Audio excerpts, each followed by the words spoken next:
This is the AT Banter podcast, a balanced and entertaining look at assistive technology, accessibility, and its importance in people's lives.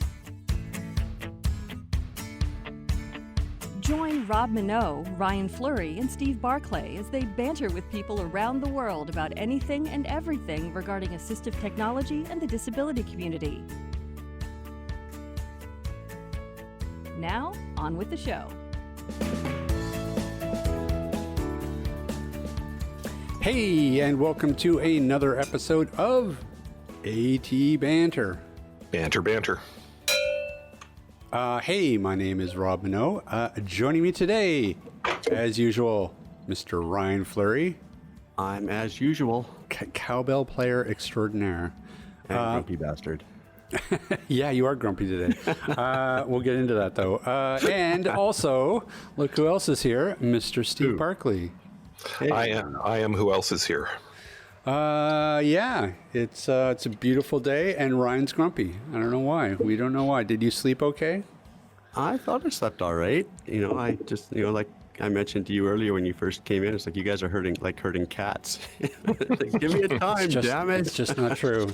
It's just not true. We're very. It's not like you don't have my calendar up in front of you. I do. And then you're gone from like 11:30 to 3:30. It's like, well, that's not what your calendar says. Well, I got to leave for Sherry's for noon, right? I got to be there for noon, so I got to leave at 11:30. I don't teleport. Why not? It's the 22nd century. I know, right?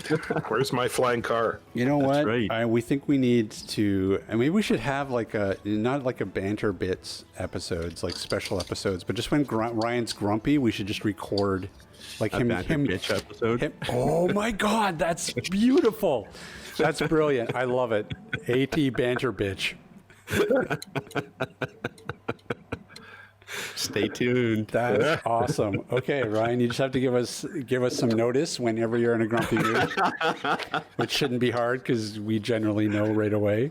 That's right. I love it. We can call it our BMW episode. I love it. Bitch, moan, and whine. Mm-hmm. There you go. Yeah, you've been. It's been a busy 2021 so far, there, Steve. Yeah, it's been pretty active.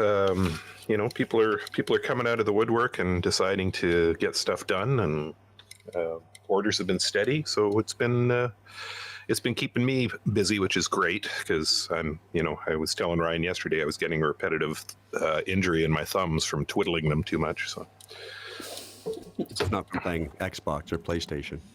I don't even have one. That's Mike's the game console guy. I'm hopeless on game consoles. Are you? Oh, just useless. Hey, we got an email. Did we? Yeah, we got actually a really lovely email from a fella named Roger, who actually runs an assistive technology company down in the U.S. Oh, no kidding. Which one? Let me see. Let's give him a shout out. Let's give him a free plug. A company called Adaptive Information Systems. Do you know? Adaptive Information Systems. Yep. Sorry, I'm Googling them. No, I don't know them. Down in Wisconsin, the cheese state. Wisconsin. Nice. Cool. Nice website there, Roger. So, if you want more information about Adaptive Information Systems, you can get it at adaptiveinformation.org. To everybody out there, that's how you get a plug. You just email us. We'll plug anything. Whatever. That's right. We're expecting some cheese. Hey, Ryan. Yes, Rob. I want to jump in right away. What are we doing today? Today we are speaking with the president of the Canadian Council of the Blind, Louise Gillis. Yes, I believe that's because White Cane Week is rapidly approaching, isn't it? It is in February coming up here soon, so we thought we'd get her on to talk a little bit about the organization and a little bit about White Cane Week. Man, look at us. We're starting 2021 organized, and we got our stuff together. This is amazing. Steve's busy. Ryan's grumpy. It's just it's like 2020 all over again. Oh no, this will be a better year. Yeah, absolutely. I think so. I'm very optimistic now. The events of this week and the inauguration and it's sunny. I don't know. I feel very optimistic. I'm the opposite of Ryan today. Did you watch the inauguration stuff? I watched some of it, yeah. Yeah, I watched the concert last night. I didn't watch the actual inauguration itself, but the concert last night was excellent. Yeah. I mean, it wasn't an inauguration. It wasn't, I mean, it was different, of course, in the sense that there was really no crowd. But yeah, I thought it was lovely. It was good. It was good to see that administration getting right to work and trying to sort of do damage control right away. And it's been nice. It's, you know, the news cycle isn't filled with insanity anymore. It feels like things are already sort of getting back to normal, and I feel like I can spend time like reading and just, I'm going to look into meditation. Wow, and you're learning Braille this year? Yeah, I'm telling you, I'm saving all this time not being addicted to like the Trump news insanity cycle. So it's great. It's great. Fair enough. Have you seen all the fallout with the QAnon people? No. What's going on there? Oh, well, like the QAnon people were expecting for yesterday or earlier for Biden to be arrested by a military cabal and thrown in jail along with all the other, what do they call them, pedophile, human traffickers. Wow. Yeah, I mean, the whole QAnon conspiracy is that, you know, these are the government's being run by cannibals and child oh, that's right. smugglers and stuff. And you know, the story was that, it was leading up to Biden getting arrested. He wasn't going to be inaugurated. He was going to get arrested instead, and then Trump was going to stride out on stage and it's like, hey, I'm president again. Oh, now they're sitting there scratching their heads going, but I told my whole family this was going to happen. Now they think I'm nuts. It's like, well, they probably thought you were nuts before, but yeah. What next? They're gonna get proof in front of them that the Earth is actually round as well. Oh, get out. Yeah, I know. Yeah. Well, you know, I'd feel bad for them, but I don't. I'm in a good mood. I got my smoothie. I feel great already. 2021 is going to be the year, guys. This is absolutely. The podcast is going to go viral. We're going to get some mad numbers. We're going to get those Joe Rogan podcast numbers this year. Yeah, sure we are. All right. Well, hey, you know what? Before we dive into that interview, though, there's a few things that I noticed were happening this week that I wanted to bring up. You know, it's funny. Last week we had a bit of a news show, and we were kind of lamenting the fact that there really wasn't a heck of a lot of news going on. But a few things have happened this week that I thought we could talk a little bit about before we talk to Louise. We mentioned CES last week. And I did notice that in over at CNET, they did an article about some of the different assistive technology that was on display at CES this year. Yep. Yeah, I find it always interesting and always notable whenever a mainstream publication sort of talks about assistive technology. And it's always interesting to also see what devices they actually decide to feature.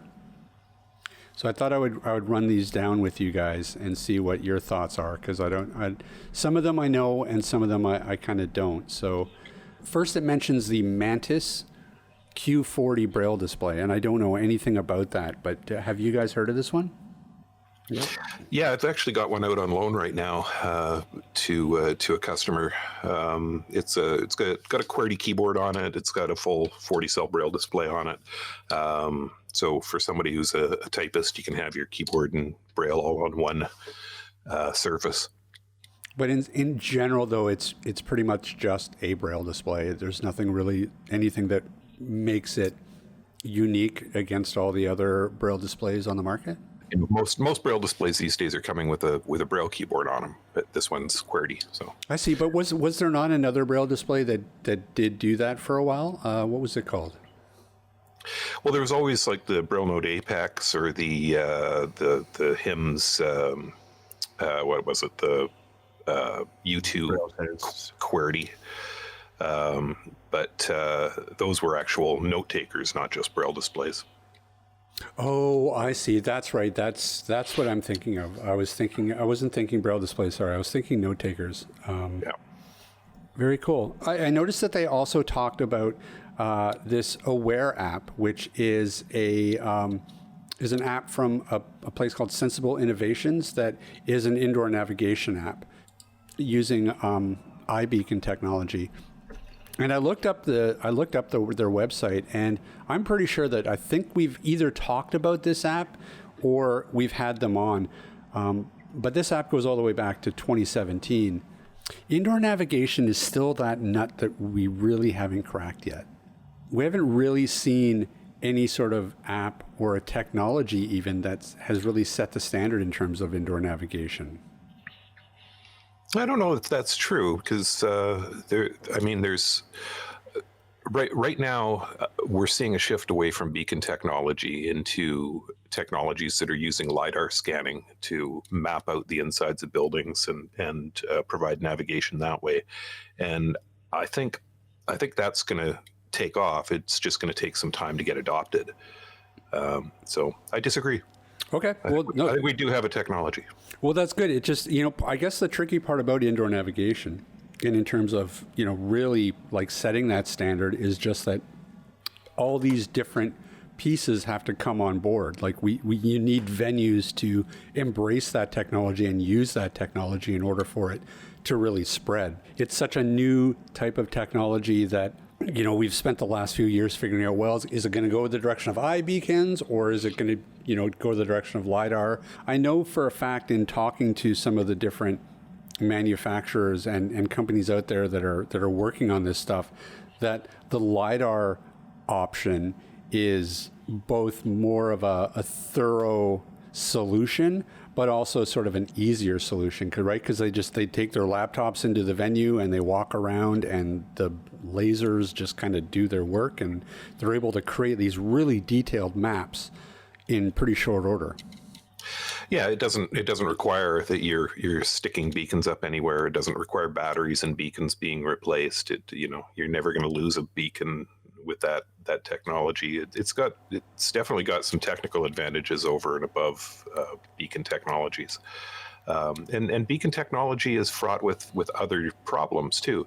We know from our experience with it that things like putting a beacon at a doorway can be great for helping somebody find a doorway, but you might not actually be able to get that beacon to transmit through the glass of that door. So you might have to use two beacons on a door.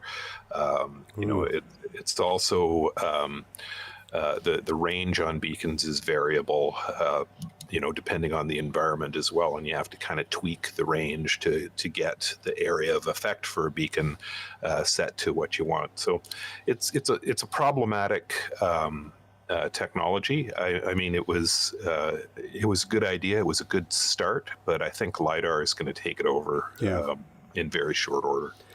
I think the other missing component of that is just that there needs to be a company that just comes in and they are the LiDAR specialists. Their LiDAR services to go in and map different venues just becomes sort of the big one to use. And I'm thinking along the lines of, it almost needs something like Google Maps, right?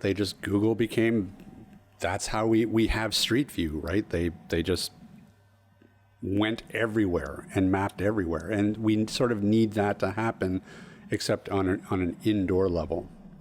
Yeah, and you've got to get the buy-in from the owners of the buildings, right? Yeah. There's companies out there like Accessibuild who we've had on the program, and what's Mike May's new company, Ryan, for Good Maps.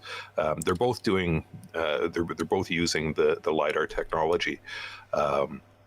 And I know from talking with the Accessibuild folks that they're really selling it to the owners of the buildings as a service that they can use in other situations as well. So for maintenance issues, for general mapping of your building, because buildings change over time.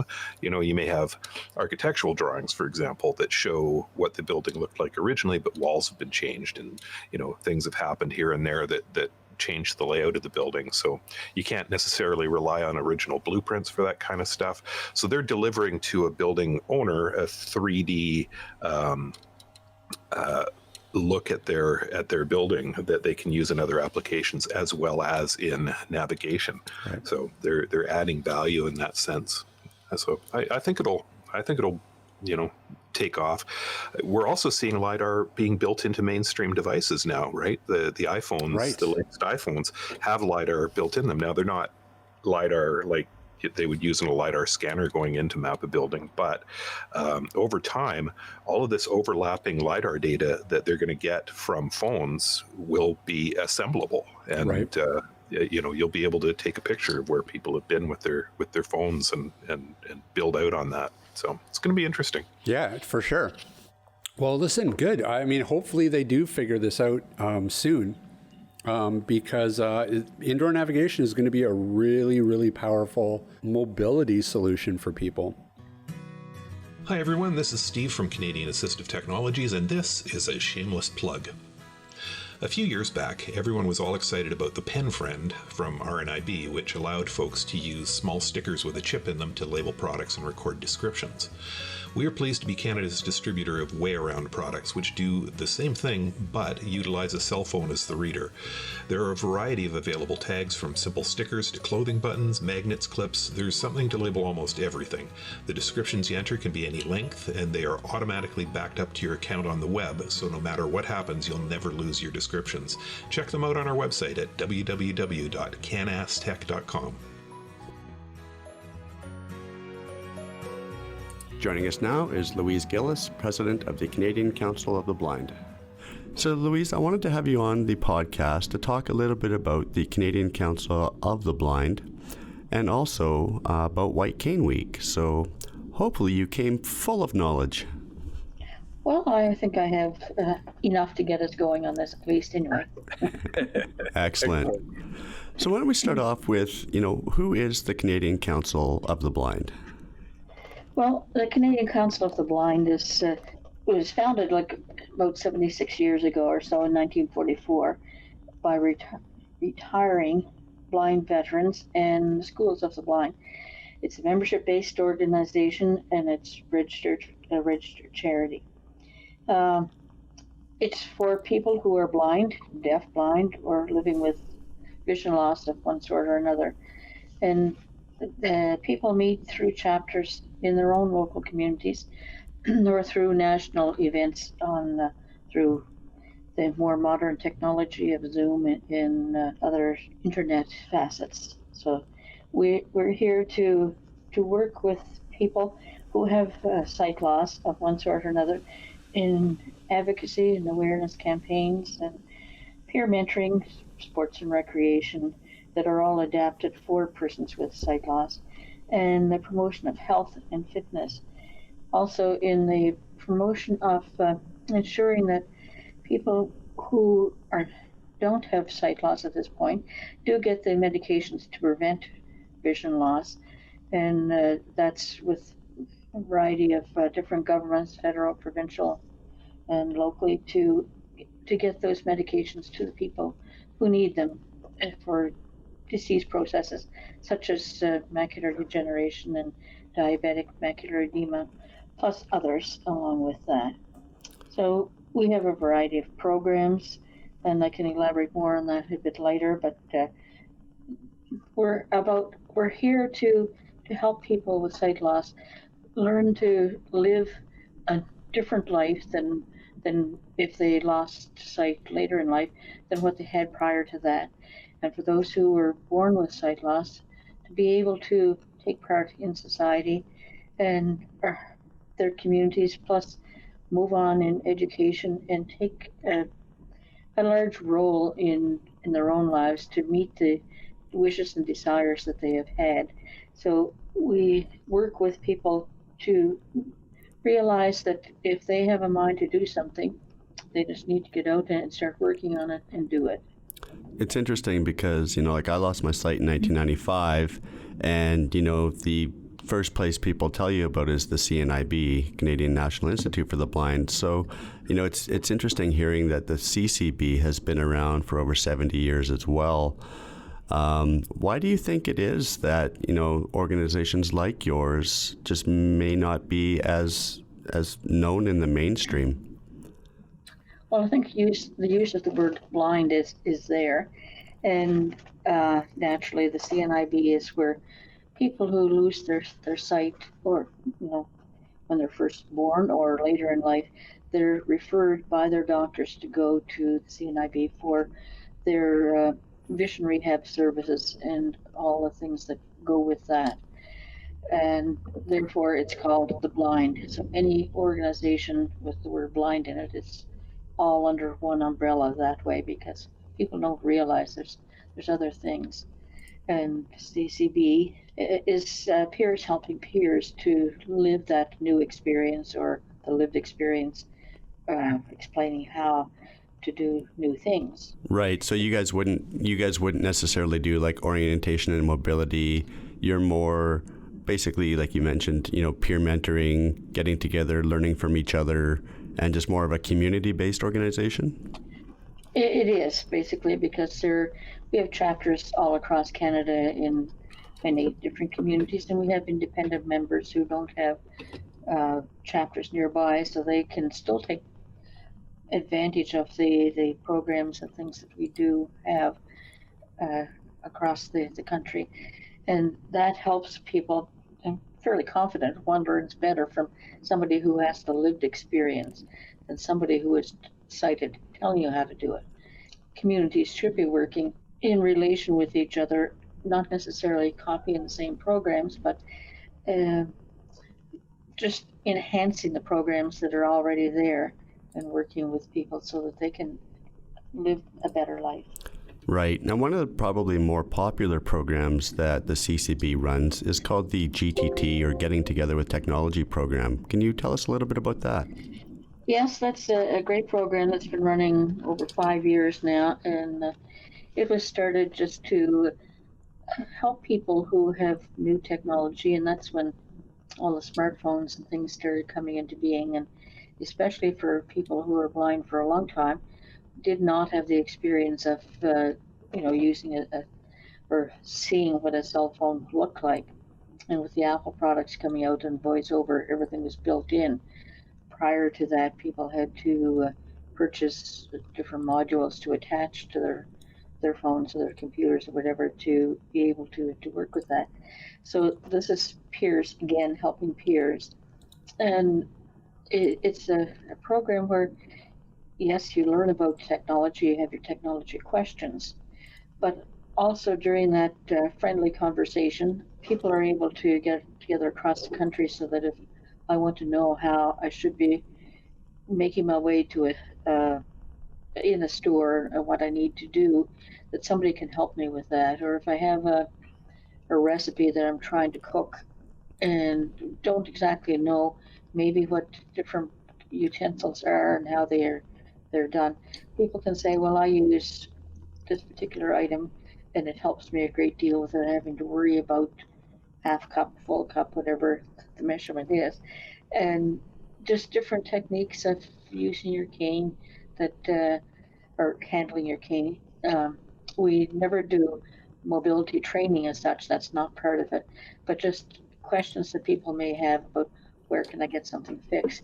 So it goes beyond technology, it goes into much more depth, and a very great fellowship because people develop good friends over that GTT program. It's great work. I've attended a few of the sessions myself, and you always come out of there learning something.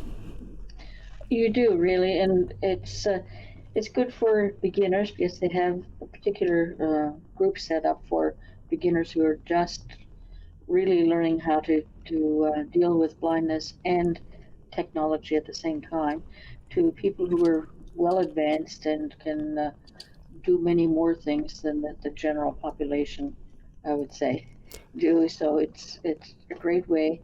And students who are in school and young folks who are able to be working may need some extra education on how to use the programs that are required for employment. So. Yeah, no, there's a lot of good people there and a lot of good information that comes out of those programs.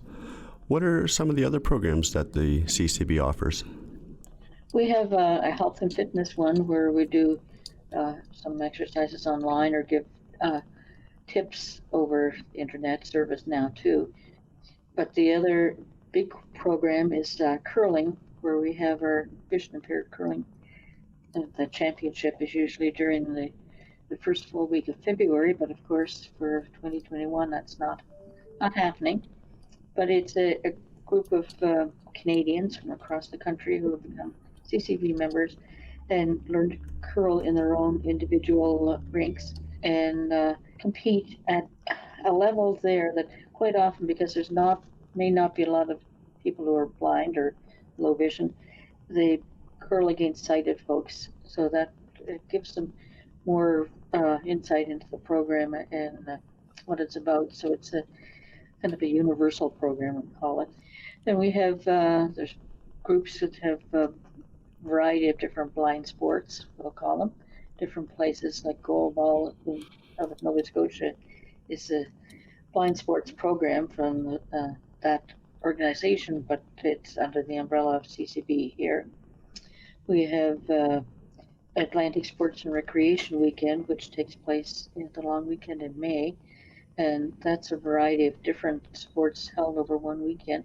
We move from chapter to chapter within the 4 Atlantic provinces and take part for 3 days doing bowling, talent shows, track and field meets, cribbage, table bowling, and darts. So a variety of those things. And they take place throughout the year in different communities as well. Each chapter decides themselves which the activities they like to do. I mentioned earlier losing my sight in 1995 as a young adult. You know, I was very active as a sighted person. And after I lost my sight, I never really knew about BC Blind Sports or, you know, adaptive sports for the blind and partially sighted. And so a couple times, you know, my girlfriend at the time and I would try bowling because I bowled competitively as a sighted person. And that sucked. gutter ball. You know, I tried, you know, playing softball, you know, having somebody throw the ball. And well, of course, the ball doesn't beep, so I had no idea where the ball was. You know, and it's really important to let people know of the opportunities that are available. You know, tandem cycling is something I probably would have loved. You know, I skied and snowboarded as a sighted person. And it's unfortunate I didn't get plugged into the opportunities after I lost my sight. So I can't stress enough to anybody listening to this show to reach out to CNIB, CCB, you know, look up BC Blind Sports, or I'm sure there's Canadian blind sports locals across Canada as well, if you're interested, because there are so many opportunities available for people.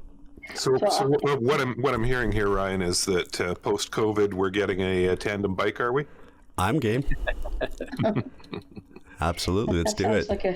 Sounds like a good idea, because I was never able to ride a bike as a sighted person, but I never curled as a sighted person either. And it was after losing my sight in '96. I still have some, which I'm thankful for. Started the very first curling team in Nova Scotia. So, you know, just because you think that you can't do something and it's not available, your age really doesn't matter. So I was old when I started curling, and old means anything over 50 in my mind. But, and I'm well over that now. Easy.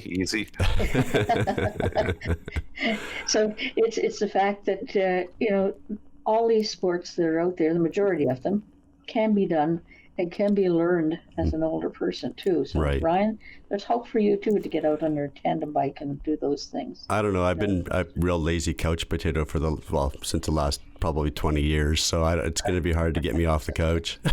Oh, well, we'll work on that next time I see you. That's right. So in terms of the organization and how it's structured, by doing something like having chapters, are you sort of able to service smaller communities than, say, some of the larger organizations like, say, CNIB that are mainly in the urban areas? Well, yes, we are in a lot of ways, because as we have chapters, we still have, as I mentioned earlier, 2 independent members. So if there's not a chapter in a community close by or in a rural area, that person can join CCB and take part in all the activities that we have, if they can get transportation into a place where we're doing a sports activity as such, then they can come and take part there. If not, they can still do a lot of the other things that are done online, and every individual that wants to be served, basically, if they have an interest, we can find some way of working with them to improve their quality of life rather than sitting home on the couch. Yeah. What's wrong with sitting on the couch? Oh, I prefer a chair myself, but anyway. So it sounds like, in by having that sort of policy and sort of trying to service as many people as you can, it sounds like you guys were already kind of set up in a lot of ways with remote services, or services by phone or by Zoom or by some other networking software. So given that, has COVID really had much of an impact on you guys? Well, in some ways, yes, some ways, no. What it has done is enlarged those programs that we do run by, like GTT is run by Zoom, and a lot more people are using it now because they are not able to get out and go do other things, so they stay home and listen to the chats and the things that are going on there and find out about other things, because right now majority of us are not able to be curling and doing those sports where there are a lot of people out there in the rinks, or in like a hockey rink and that sort of thing for the blind hockey.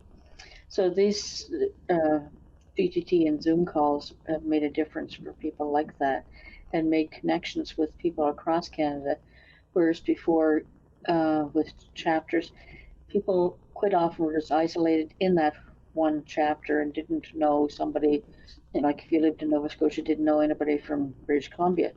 But now through Zoom and COVID, that has helped people from Nova Scotia know people in other provinces across the country. And it has made a bigger family of everyone. With COVID, it has, our office has not been able to be fully staffed within the office every day. So people have to work from home, but it is fully staffed that way as well. So if we need to contact somebody to get assistance with something in technology, then we can get them, by calling the office, and it still works the regular hours that we have.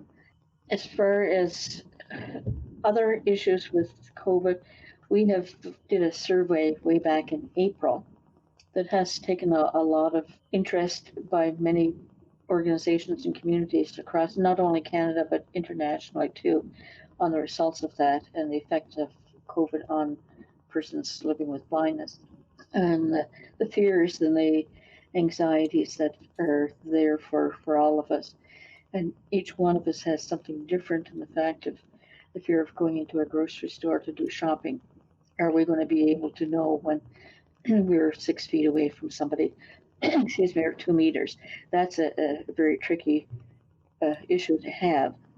The fear of transportation, getting on the bus and knowing where a seat is. So we've been working through GTT many times, talking about things like that to comfort people a bit more about being able to be out and about a little bit better, and the proper wearing of masks, because somebody who is totally blind has no idea how a mask is to be worn because they can't see exactly. So, you go into description of telling somebody what a mask is like and how it should be worn and why it should be worn. COVID has also affected people who have, they have sight loss, but they also have other disabilities and therefore often have home care or some sort of service coming in. They may not be aware whether the person coming in to assist them has any protective equipment on them, such as masks and gowns and gloves and that sort of thing. And especially workers who go from home to home, like whose place were they in last? Are they actually cleaning their hands properly and that sort of thing? When you can't see, you don't always know that. So it's just trying to educate the public as well. And we've sent out letters to Retail Canada, the Retail Council of Canada, about the plexiglass at stores, and how that can be a disadvantage, and to let the employees know that if we are blind or low vision, we may need extra help, but to be more patient with us as we try to get our groceries or goods in another store, whatever it might be. In terms of the programs, are they mainly community driven? They're basically community driven, because if somebody wants to start bowling, for instance, they find a few people who are interested and get some sighted volunteers to attend with them so that they can just go and do their bowling in regular times before COVID times. We were able to get 2 or 3 different volunteers to come in, and depending on the number of people who are actually willing to bowl, and carried on bowling very actively. And that's the same for all the different sports and those types of activities. That as long as we can get our sighted volunteers to be there and show us the way, it does develop from the community. Somebody else may want to do a knitting group or a sewing group or something like that, and it's just getting people together and by the community. It's not our national office saying, okay, that we're going to start a bowling chapter in Sudbury or a knitting chapter in Port aux Basques or something like that. It's the people of those communities saying, well, I want to do something, and going out amongst the community, which is difficult for some people who don't know other blind people in their communities. So we kind of put out awareness ads one way or another, like through church bulletins or on community-based radio, TV programs, that we're hosting a how to bowl or a how to knit program for people who are blind. Please call this number and come in, and then that's how we get together. Louise, can you tell us, what is White Cane Week? White Cane Week is generally the first full week of February, and this year seems to confuse people because February 1st is on a Monday, but the first full week of February starts on the 7th, so it runs from the 7th to the 13th. And generally it's a week of when chapters in different communities across the nation and the national organization put on awareness programs, events, whatever they may be, to bring the general community in to see our abilities, not our disabilities, how we do things, and to encourage those of us who need more encouragement to be able to get out and see. So there's a variety of things do generally take place at the community level, but it's not going to be so easy this year. The national entity is doing several programs, but not all necessarily during that first week, but through the month of February. On February 13th, which is a Saturday, there's a forum that's being held, and traditionally that was held in Toronto in person out of the White Cane chapter in Toronto. And now this will be done virtually. There's going to be a gala on the February 18th, which was generally held in Ottawa, but again, that will be done virtually. So I guess people will just be the virtual part of that, and having a dinner, as people may have a peanut butter sandwich while they're on the computer. I'm not exactly sure how the food part's going in there. Then the following up with the COVID survey that we did earlier, we actively are doing an impact of COVID-19 during the year 2020, how it has affected people, but also we have a researcher working on 2020, how the effect of blindness has added to Canada's employment rates and different other aspects of living, and what the impact of blindness has on living. So that is taking place on February 17th, and then again there'll be a summit held on May 26th with the results of this impact of COVID-19 on life in general. Also, we're planning just sort of an awareness program of what the White Cane is, and that should be taking place. The date is not fully set, but on the 10th of February, and that information will be coming out. And it's just a kind of a fireside chat where people can talk about, there'll be a few presenters talking about White Cane Week and what the White Cane is. So those are kind of the activities for this year, but it's basically to let the general population know that even though we have sight loss, total blind, or deaf blind, we still have a life and we still are able to contribute to society in many different ways. And there is life after blindness. So, where can people find CCB online? okay, the website for CCB is www.ccbnational.net, and the email address is ccb@ccbnational.net. Our phone number, the toll-free number, is 1-877-304-0968. The best of luck with White Cane Week. Thanks so much for coming on and talking to us about both CCB and White Cane Week. Well, thank you very much for the opportunity. We appreciate being on here and getting the word out to as many people as we can. Thank you so much, Louise. Appreciate it. Bye now. Bye-bye. Bye-bye. Well, sounds like there's quite a bit going on for White Cane Week this year, despite COVID. Well, I think that's definitely one thing we've seen is everybody's had to pivot and move their events online, right? Yeah. So, it's good to see these organizations continuing on, that's for sure. I feel like CCB really sort of fills in a really important gap in terms of where the chapters are. And, they fill in the holes that are left by like some of the larger blindness organizations.